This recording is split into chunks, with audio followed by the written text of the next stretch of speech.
नमस्कार, मी डॉक्टर प्रियंका घुटे, दिव्यांग भवन फाउंडेशन येथे फिजिओथेरपिस्ट म्हणून आहे.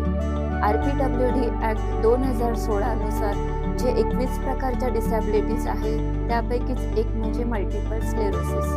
मल्टिपल स्क्लेरोसिस हा एक ऑटोइम्युनी डिसीज आहे. ऑटोइम्युनी डिसीज म्हणजे ज्यामध्ये आपल्या शरीराची जी रोगप्रतिकारक क्षमता प्रणाली असते तीच आपल्या शरीराच्या पेशींवर आघात करतात. त्यामुळं काय होतं, मेंदू आणि पाठीचा कणा आणि आपलं पूर्ण शरीरातील जी संपर्क यंत्रणा आहे त्यामध्ये बिघाड होतो. तो बिघाड झाल्यामुळं व्यक्तीचे चालताना तोल जाणे, स्नायूंमध्ये अशक्तपणा, चक्कर येणे, वेदना येणे ही इतर लक्षणं आढळतात. मल्टिपल स्क्लेरोसिसमध्ये किती पर्सेंटेजमध्ये नसांवर परिणाम झाला आहे त्यानुसार त्यांची तीव्रता वाढत जाते. तर ह्या व्यक्तींमध्ये त्यांचे जे रोजच्या दैनंदिन जीवनामध्ये जे ॲक्टिव्हिटीज करायच्या असतात ते करताना त्यांना अवघड जातं. त्यामुळे त्यांचा कॉन्फिडन्स लो होतो आणि त्यांचं मानसिक खच्चीकरण होते.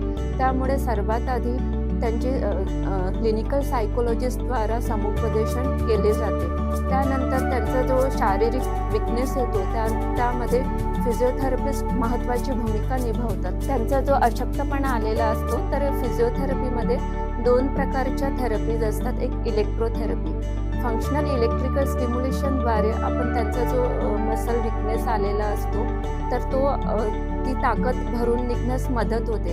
आणि काही विशिष्ट प्रकारचे व्यायाम सांगितले जातात ज्यामुळे त्यांना थोडं उठून उभं राहणे, त्यांना चालता येणे, जे गेट ट्रेनिंग आपण म्हणतो, त्यांचं जे सांधे असतात त्यांचे जॉईंट रेंज ऑफ मोशन असते ती मेंटेन ठेवलं जातं. जर स्पास्टिसिटी असेल तर ती नियंत्रणात आणता येते आणि रोजच्या ॲक्टिव्हिटीज ते अगदी सुलभतेने करता येईल अशा प्रकारे व्यायाम दिल्या जातात. तर ह्या मल्टिपल स्क्लेरोसिस आजाराचे निदान जेवढ्या लवकर होईल तेवढे त्याच्यावरील लक्षणांवर आपल्याला नियंत्रण आणता येते. हे दिव्यांग भवन फाउंडेशन येथे सर्व 21 प्रकारच्या थेरपी म्हणजे दिव्यांगत्वांसाठी थेरपी सेवा उपलब्ध आहेत. आपण त्याचा लाभ घ्यावा. धन्यवाद.